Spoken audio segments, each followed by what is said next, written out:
Good evening and welcome into Sports Talk on a Budget. It is Wednesday, October 23rd, year of our Lord 2024. Got a big show, a bunch of different talking points on this show tonight. But before we get into the topics of the show and get into the show, just always want to remind you, please like and subscribe to the video version right here on YouTube. Hell, leave a comment if you'd like with some of your picks and some of your reactions to to some of the takes that I have. Please like and subscribe. Like I said, the subscribers have gotten better. The views and likes have gotten better in the last couple of weeks. The show I did last week with my brother did really well, one of my highest performing shows. So please continue to like, subscribe, comment to the show. Really love that. And then, if you prefer the audio version, please like and subscribe to places like Spotify, Apple Podcasts, Amazon Music, or pretty much wherever you get your podcasts. You can find the show under Sports Talk on a Budget. But as I mentioned, huge, loaded show today. Ton of different talking points, ton of different topics all over the sports realm right now, bringing in 3 different sports, not just college and the NFL. So let's go ahead and look. First topic of the day is going to be in college football, and we're about 2/3 of the way through the college football season. So wanted to give my top 10 teams in college football as of right now. Some new faces that I didn't expect to be in the mix in this top 10 at this point in the season, but they are there right now and could be staying there for a while. My second topic, going to look at some of the top storylines in the NFL coming off of week 7. I'll look at the MVP race. Looks like it's Lamar Jackson again, Jared Goff, maybe even Josh Allen. Talk about, is it time to panic in San Francisco for the Niners? Third topic, we're going to move to Major League Baseball. Of course, we have the World Series this week, getting started on Friday with that classic matchup, Dodgers-Yankees. We'll start Friday night in LA with the Dodgers hosting the Yankees in Game 1 of the World Series. And then I'll finish the show with my Week 8 college football picks and my Week 9 NFL picks. Didn't have time earlier this week to kind of do a reaction, so no split up shows this week. It's all going to be joined into one. With that being said, let's go ahead and jump into the show. So as I mentioned, this first topic of the day is going to be in college football, and I wanted to give you my top 10 college football teams as we're 2/3 of the way basically through the season. And AP, we've seen the AP poll. I don't know. I'm pretty sure everybody out there has probably seen what the AP poll looks like. Close, but not exactly super close to what the AP poll is to what I have. We do agree on my number one spot. My number one spot is going to be the Oregon Ducks. Oregon is one of the last undefeated teams out there, has one of the best wins on the season with that home win 2 weeks ago against Ohio State at home. And they're just becoming a complete team. Dylan Gabriel is getting his footing under him, under this offense, and looking really, really good this last week, and he's cut down on the mistakes. They're running the ball really well. Evan Stewart is coming to his own at the wide receiver position. Tez Johnson's a stud on the other side. Their defense is playing really, really well. This is just a complete team. They're undefeated. That Boise State win earlier on in the season looks better and better, even though they really did struggle in that game. But this team has really taken on kind of the personality of their head coach, Dan Lanning. Physical, toughness, and want to hit you in the mouth. They hit you in the mouth on defense. They hit you in the mouth on offense, both running the ball and in the pass game. This is just a very complete team in Oregon, and I think they're the best team in the country as we sit right now. At number 2, we'll move to the SEC, and I got Georgia. Now, Georgia, you can argue, had the best win of the season this past Saturday on the road at Texas, who was then the number 1 team in the country, at least in the AP poll. Georgia's the team that's always going to be there. The coaching and the roster is just always going to have them right there in the thick of things in the national championship conversation. Their defensive line is just loaded with studs and first-round picks. Their secondary has gotten better. The thing I worry about with Georgia a little bit is the offense. Carson Beck has really struggled this year and kind of fallen off. We all kind of thought he was a top 10, top 15 first-round pick in the NFL. He may not even be a top first or second round pick at this point, in my opinion. So he's kind of fallen off. So if he can get better, that'll even make this team even better. But they run the ball well. They defend the run well. They just bring a different intensity, and they're just a team you can never count out. So Georgia is my number 2 team. At number 3, we'll move back to the Big Ten, and I have Ohio State. The reason I have Ohio State at 3, I know that they lost on the road, but you lose on the road in Autzen Stadium, very tough place to play, by 1 point. If Will Howard slides down just a second sooner, do they get the timeout? Do they make the kick? And then we're talking about them probably as my number 1 team in this ranking right now, with one of the best wins of the season on the road at Oregon. But still, as I've mentioned in other shows with Ohio State, they may have the highest ceiling of any team in any team in the country. What the firepower they have on offense, the 2 good running backs, 2 good receivers, good tight end. The question mark for me with this Ohio State team is that defensive front. We thought it was going to be stout coming in the season with guys like Jack Sawyer and JT Tuilamoleau, but they're just not getting after the quarterback consistently. They're going to have to be better getting after guys like like a Drew Aller in a couple weeks against Penn State, like a Dylan Gabriel if they meet again in the Big Ten championship game. Guys like Quinn Ewers in a playoff game. Guys like Garrett Nussmeier in a playoff game as well. So they're going to have to get after the quarterback more consistently on that defensive front. But either way, my number 3 overall team is going to be Ohio State, and number 4 will go back to the SEC, and I have Texas. Now, Texas did not look great on Saturday night and kind of got hit in the mouth and kind of came out a little flat-footed against Georgia. And you saw that Georgia was a team that was used to being on this stage, used to these big games, used to these big moments, and maybe Texas just wasn't ready for those big, bright lights in the SEC. But still, this team is still very good. They still have a really good offensive line. They still have a really good defensive line. They're good in the secondary. They need to run the ball in more consistently, and I need to see some more consistent play. Looks like Quinn Ewers hasn't really shaken off the rust from his injury in these last 2 games. Wasn't great against Oklahoma, but they didn't need him to be. And then, of course, wasn't great against Georgia, and they absolutely needed him to be. So they need him to keep getting better and better. But still, this team is just loaded with talent. Really like this direction of this team under Steve Sarkisian. So that's why I have Texas as my number 4 team. And number 5, going back to the Big Ten, and I have Penn State. Now, Penn State doesn't really have a lot of signature wins. Now, that win on the road in Los Angeles against USC, especially being down 14 at halftime, I think is a really good win, even though USC hasn't held up their end of the bargain. But I think that's still a really good win. Drew Aller had probably his best game throwing in moments, even though he had 3 interceptions. Really had his best game throwing that I've ever seen him have as a college quarterback, in my opinion.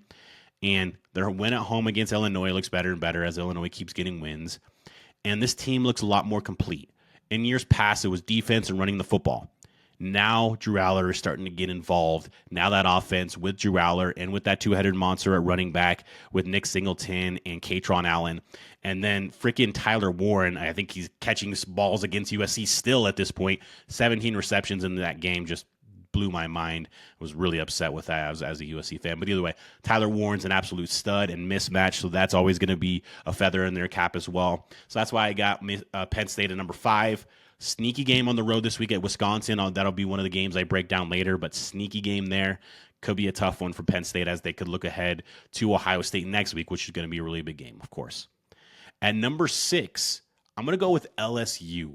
And LSU is a team that just keeps going up, up, and up. After their opening loss on the road in Vegas against USC, they've gotten better week in and week out. And I don't know if there's many quarterbacks, maybe outside of Dylan Gabriel and Cam Ward, that are playing better right now than Garrett Nussmeier. And he has NFL talent on the outside like they always do at LSU, whether it's Lacey, Anderson. They have other guys as well, Mason Taylor at tight end.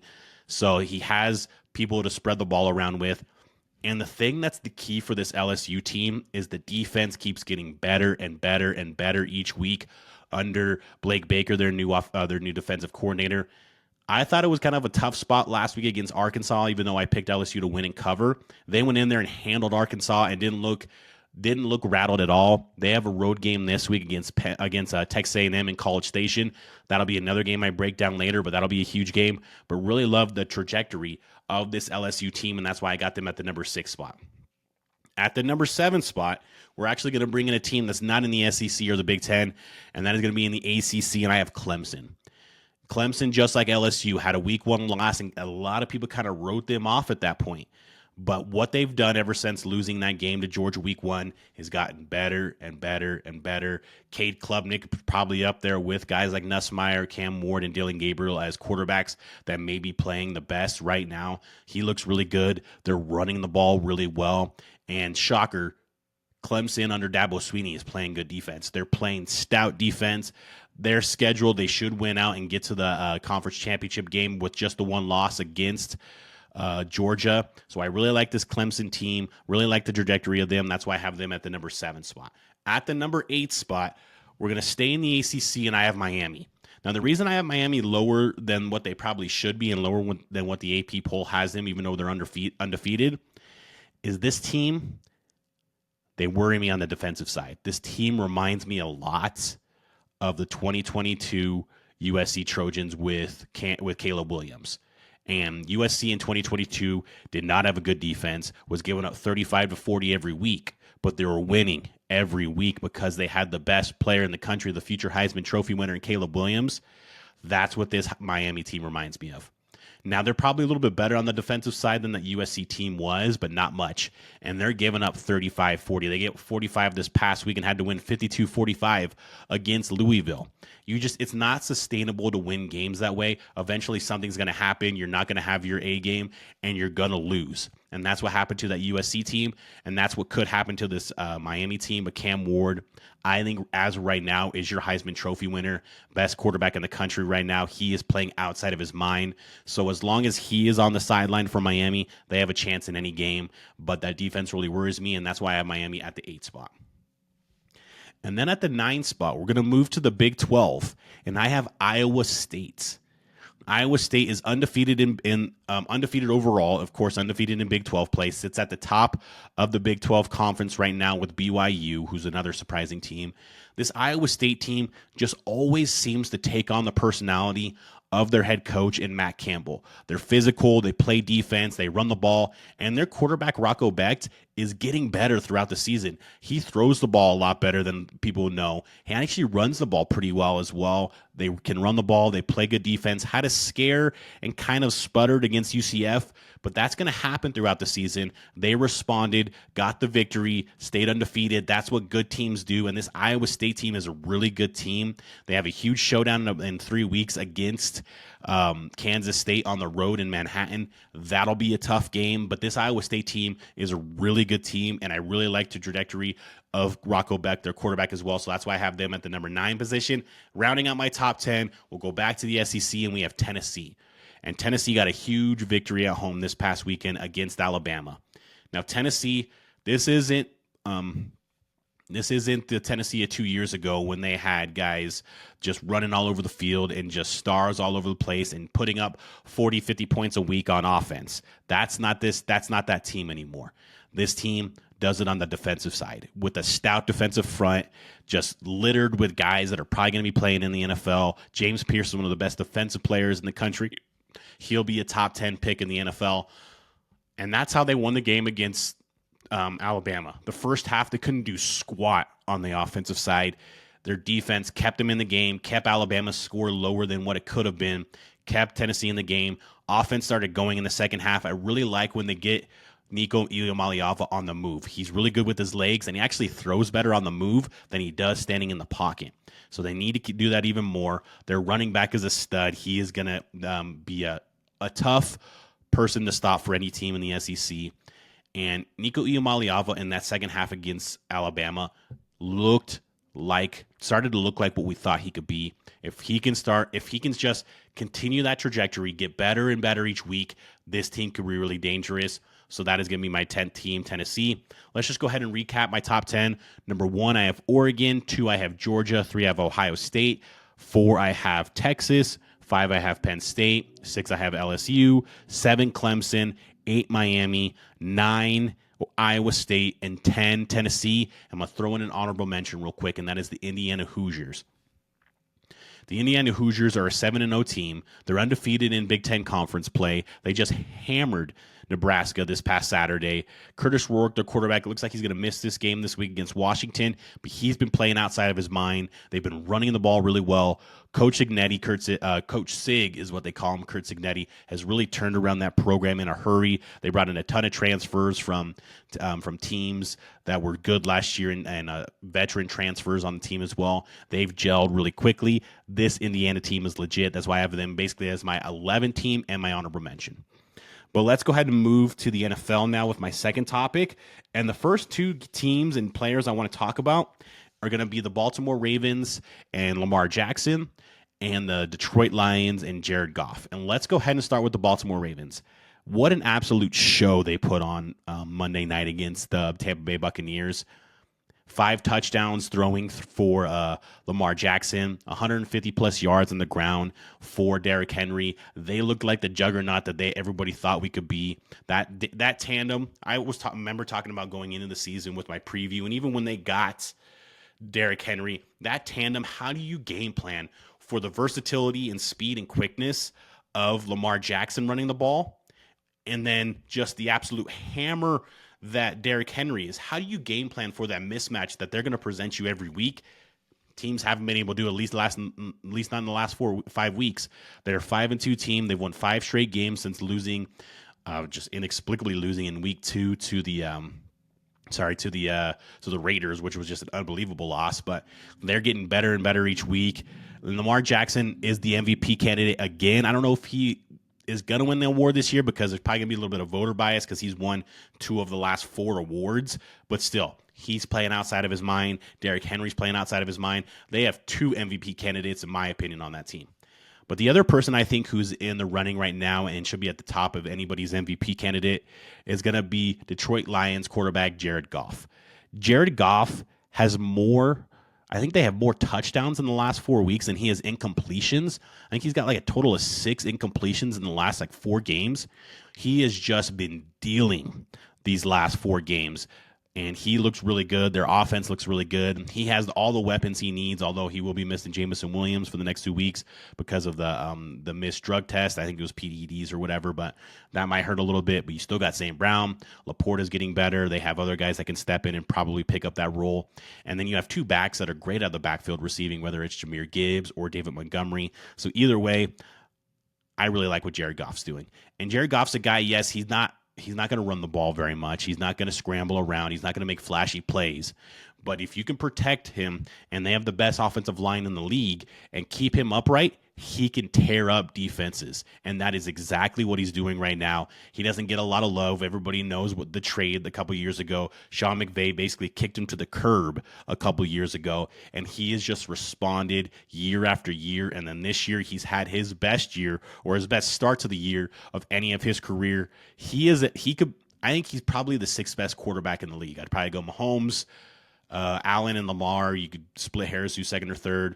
Burrow, Stroud, Goff. That would be my top 6. You can kind of, actually, you know what? I'd probably have him 5 at this point, maybe ahead of Stroud, because Stroud's still young and is kind of inconsistent, especially when Nico Collins isn't there. But I really like what this Detroit Lions team is doing. They're the absolute favorite in the NFC to me, especially with what's going on with San Francisco, and we'll get to that here in a minute. But I love what this Detroit Lions team is doing. I love what Jared Goff is doing. And like I talked about in college football, teams taking on kind of the culture and the mentality of their head coach, that is exactly what this Detroit Lions team does with Dan Campbell as their head coach. They're a really good team. Like I said, I think they should be the favorites in the NFC to get to the Super Bowl, and Jared Goff is playing like an MVP candidate right now and should definitely be up there as a top MVP candidate. And then my final topic in the NFL I wanted to move over to was the San Francisco 49ers. And they fall to 3-4 after their 5th straight loss to Andy Reid, Mahomes, and the Kansas City Chiefs. And not only are the losses starting to mount for this San Francisco 49ers team, the injuries are starting to mount. Brandon Ayuk is out for the year. Christian McCaffrey is supposed to be back in 3 weeks, but we'll see if he's actually on track to do that. Deebo Samuel's dealing with an illness, so he's kind of in and out. He's week to week there. George Kittle's been banged up in and out of the lineup a little bit throughout the season. So the injuries have mounted up and the losses have mounted up. And I'm not going to kill Brock Purdy here because I think other than this past game against Kansas City, I think he's played pretty well in most games, especially missing his top guys. But the defense for this team, I thought, was an issue last year, especially down the stretch. I thought their defense kind of really hurt them in a lot of games last year, especially down the stretch, and kind of made games closer than they should have been in the playoffs as well. And their defense, I don't think has gotten much better. They have big names on the defensive side, guys like Nick Bosa, Fred Warner, guys like that. But as a whole, as a defensive unit, they're not a great defensive unit. They're okay against the run. They're okay against the pass. And that's all you could really say for this defense. They're okay. And Kyle Shanahan is without a doubt one of the top 5 coaches in the NFL. But what he also is, he's a guy that is kind of just, he will stick to his system and the way that he runs things almost to a detriment or to a fault. I don't know what it is with him, but I've seen that with him for a long time now, going all the way back to his offensive coordinator days at Atlanta. And he's just a guy, he'll stick to his system and he'll stick to his guns to a fault. And sometimes it can hurt them. And I think it has hurt them this year. They've blown a lot of leads. They have no special teams to speak of. Their special teams is absolutely atrocious. And you see a lot of people connected to this 49ers team saying that Kyle Shanahan basically doesn't care about special teams, but you do. I know that is a facet of the game. It is the third facet. It's a small third, but it's still a decent facet of the game. They're on their third kicker. They've given up kick returns for touchdowns. They've given up punt returns for touchdowns. That's a big issue. And here's the thing. I think they can right the ship a little bit. You get McCaffrey back. You get Deebo back in the lineup after the whole pneumonia illness thing. I don't know if he'll play this week, but he'll probably, I think they have a bye next week. He'll play later in the season. I think he'll be fine. Maybe just miss one game or two games since he technically missed his past game. Kittle, get him healthy. I think you'll be fine. But I think the issue for this team is going to be the defense. And when you have to play in the NFC against teams like the Lions or the Packers or even the Eagles or even, the Commanders at this point that can move the ball and have explosive offenses, their defense could be exposed in those games, and especially if they don't end up winning the division. Now, the division is definitely winnable because Seattle's sitting up there right now, and they absolutely own Geno Smith in Seattle, so it's definitely winnable. But as of right now, I'm going to go with patience for the San Francisco team. Not panicked yet, but that panic meter is going up, and that panic button's in sight. It's in sight, almost ready to push it for the San Francisco 49ers, but if they can get healthy, get some wins under their belt. They played the Cowboys this weekend. I'll break that game down later, but they own the Cowboys, so they should win that game. But either way, panic is not set in yet, but it's close for the San Francisco 49ers. And let's go ahead and move quickly to Major League Baseball and my World Series preview. I know I don't talk baseball a lot on here just because it's such a long season. I did my playoff picks a couple weeks ago. Those did not go well. Did not have either of these teams in the World Series, so that did not go well. But so we obviously have the Dodgers and the Yankees. First time that these two have matched up in the World Series since 1981. And rest in peace to Fernando Valenzuela. He was huge in that series against the Yankees. But this was almost an every other year occurrence for a time during like the 40s and 50s and 60s. They've matched up 12 times in the World Series over time. That goes all the way back to the Brooklyn Dodger days for the Dodgers. So this is going to be a really good matchup. And I wanted to look at three keys or three question marks that I had. The first one for me is going to be pitching, because pitching in the postseason is always paramount. And to look at what the Dodgers have done pitching this, and whether it's bullpen games or whether it's Walker Buehler, they've gotten decent outings from Jack Flaherty, although his last outing was pretty rough.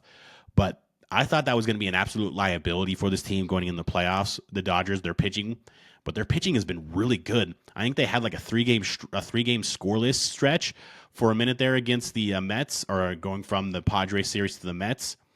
I think they've been really good at pitching. If they can continue that success, I like that a lot. You look at the opposite side for the Yankees; they have better overall starting pitching at the top end.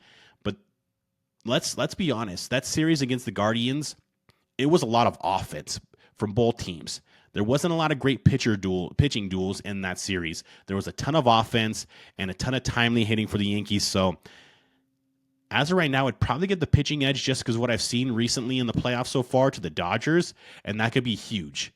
My next question is going to be for the New York Yankees. Will Aaron Judge wake up? He's batting under 200 right now in the postseason. Right now, carrying that offense is Soto and Stanton. Soto and Stanton are having great postseasons, but Aaron Judge, their best hitter and their best player, or at least we thought, has had a poor postseason, a couple of home runs, a couple of big hits here and there, but batting under 200 right now. Can he wake up? Because if he wakes up and can be even just a half of the Aaron Judge that we see in the regular season with what Soto and Stanton are doing, that's going to be really tough for the Dodgers pitching staff, and that's going to make things a lot more difficult there. Just look at the big three offensive matchup. You have Soto, Stanton, and Judge versus Ohtani, Betts, and Freeman. Those are six of the top 15, 20 offensive players in the league at this point. That's going to be a huge matchup. Which big three is going to have a better series at the plate? Because the Dodgers' big three of Ohtani and Betts, at least the two of the three of Ohtani and Betts, were awesome in the NLCS. Now, Freeman's been kind of a little hit and miss. He hasn't been as bad as Aaron Judge, but he's been a little hit and miss. Which big three is going to have a better series? That's a huge key and question there. And then finally, does home field come into play at all for either one of these teams? Of course, you're traveling across country. Both these fan bases travel, so I expect to see a decent amount of Dodger fans in New York and a decent amount of Yankee fans in California as well, in LA. So both of them travel. Will home field play any factor here? Because every pitch in the World Series in the postseason in baseball is magnified to a level like 12 at this point. So will home field play at all a factor there? This is a really tough series to pick because the matchups are really good and the top end talent and the top end star power in this series is elite. So it's really tough to pick this series. I'm going to go with the Dodgers, and I'm going to go in 6. Now, this is a 2-3-2 format. So 2 in LA, 3 in New York, 2 back in LA. So the Dodgers will need to get 1 in New York to get it in 6. I think they do. So give me the Dodgers in 6, but I think this is going to be a classic series as it always has been in the past. But I like the Dodgers in 6 to win the World Series and get their first World Series since the 2020 World Series, but get their first full season World Series since the 1988 World Series. And let's go ahead and finish my show now with my Week 9 college football picks and my Week 8 NFL picks. We're going to move to Friday night in college football, and we're going to the Mountain West. We're going to Vegas, and we have the 17th ranked Boise State Broncos at UNLV. Both these teams are undefeated in conference. Both these teams are trying to play for that final conference champion seed in the college football playoff. Currently, Boise State is a 3-point favorite in this game. The key in this game for both teams is Ashton Jeanty. For Boise State is, of course, establishing Ashton Jeanty, leaning on him, and using him as the workhorse back as he can be. And for UNLV, it's stopping Ashton Jeanty, which has been hard. He's averaging like 175 yards a game. He's on pace to break Barry Sanders' all-time rushing single-season record in college football history. So that's going to be the key to game for both these teams. Boise State, like I said, is a 3-point favorite. It's in Vegas. It's at Allegiant Stadium where the Raiders play. I just think Ashton Jeanty is too much. You saw what he did to Oregon. You saw what he's done to every single team they've played all damn year. He's a stud. Give me Boise State to win and cover. Boise State -3 is the play in this game. And then kind of a game that probably I don't think I ever thought I would be picking as a top 5 game at this time of year, and that is number 12 Notre Dame at number 24 Navy, and Notre Dame is currently a 12.5-point favorite in this game. Now let's talk about Navy. Navy is a 6-0 team. They're undefeated. They're 6-0 for the first time, I think, since like the 50s. And when you think about Navy or any kind of military academy school, you think about the triple option and running the football, and they do that well. But what they're doing better than they ever have really is throwing the football, since this is probably the best they've done throwing the football since freaking Roger Staubach was there. But they're throwing the football better. Blake Horvath, their quarterback, is a threat with his arm, and it is a huge threat on the ground with his legs. I think he's got 10 touchdowns both in the air and on the ground. Or I think he's got 8 touchdowns in the air and 10 touchdowns on the ground. But either way, he's a huge threat. And what Navy does with their triple option, and now including the passing element in this attack, it's hard to game plan for because you don't see teams like this on a regular basis if you're Notre Dame. So that's going to be a struggle for them as well. Now, Notre Dame is going to run the ball really well with their quarterback Riley Leonard and their running backs. They're going to play good defense. They're a little susceptible in the back end. Navy is better at throwing the ball, but they're not great enough to really hurt them in the back end. I think this is a closer game than the experts think. I think Notre Dame wins the game outright, but I think Navy covers. So give me Navy plus 12.5 in this game. And then we'll move to the SEC in a sneaky kind of ranked matchup and maybe a playoff elimination game in this matchup as well. And that's number 21 Missouri at number 15 Alabama. And Alabama is a 13.5-point favorite in this game. Now, Missouri's coming off of a comeback victory against Auburn last week. Well, their quarterback, Brady Cook, was in the hospital at one point during the game and came back in the game and led a game-winning drive against Auburn. Yes, go Google that if you don't know that story. Crazy story, crazy scenario, but huge win for Missouri there. Alabama, of course, is coming off that loss in Neyland Stadium last week against Tennessee. And Alabama's reeling a little bit. and they lose this game, you fall to 3 losses, they're out of the playoff. I don't care what anybody says, they're out of the playoff. Missouri loses this game and falls to 2 losses with their softer schedule, they're probably out of the playoff. So this, in my opinion, is a playoff elimination game. Alabama is the better overall team, in my opinion, even though both defenses aren't anything to write home about. I think Alabama bounces back and gets a victory in this game. I think Jalen Milroe bounces back and gets a victory, but I don't think they cover. So give me Missouri plus 13.5, but Alabama to win the game. So if you're doing any money line bets, which you shouldn't with that big of a spread, but if you are, Alabama would be the play there. And then at number 4, I'm going to go to the Big Ten and kind of a sneaky matchup. We have number 3 Penn State at Wisconsin. And don't look now, Wisconsin has won their last 3 games. They've played better. Their quarterback, Braden Locke, has gotten better each week. They're running the ball more consistently. Their defense is playing more consistent. And is this a classic look-ahead spot? So Penn State's a 6.5-point favorite on the road in Camp Randall. But we know what they have coming to them next week. That's Ohio State coming to Happy Valley next week. So is this a classic look-ahead spot for Penn State? And then Wisconsin, the team that's getting better. They're getting more confident. This, I think, is going to be a tight game. I think it's going to be a tight game. I think it'll be higher scoring. I think both defenses will be scored upon, so it'll be on the quarterbacks to play better in this game. I think Penn State probably wins the game, but I think Wisconsin keeps it close and covers. So give me Wisconsin plus 6.5 in this game. And then we'll finish back in the SEC with probably the best game of the weekend, and that's a number 8 LSU and number 14 Texas A&M. And Texas A&M is currently a 2.5-point favorite in this game. Now these are actually the 2 teams that are tied for first place in the SEC conference, because both these 2 teams' losses are out of conference. Texas A&M lost their opener to Notre Dame. LSU lost their opener to USC. So none of these teams have conference losses. So the winner of this game will be the number 1 overall team right now. Will be the number overall team in the SEC as far as standings goes.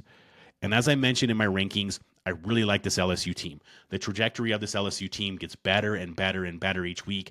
Garrett Nussmeier gets better each week, and that defense improves each week.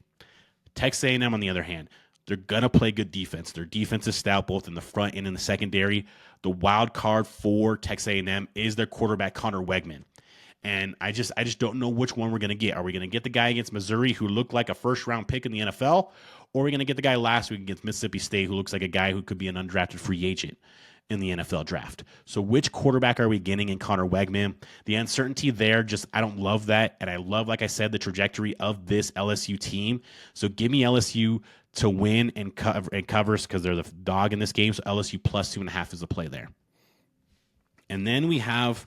let's see here. Then we have my Week 8 NFL picks. And my Week 8 NFL picks are going to start with the Eagles at the Bengals.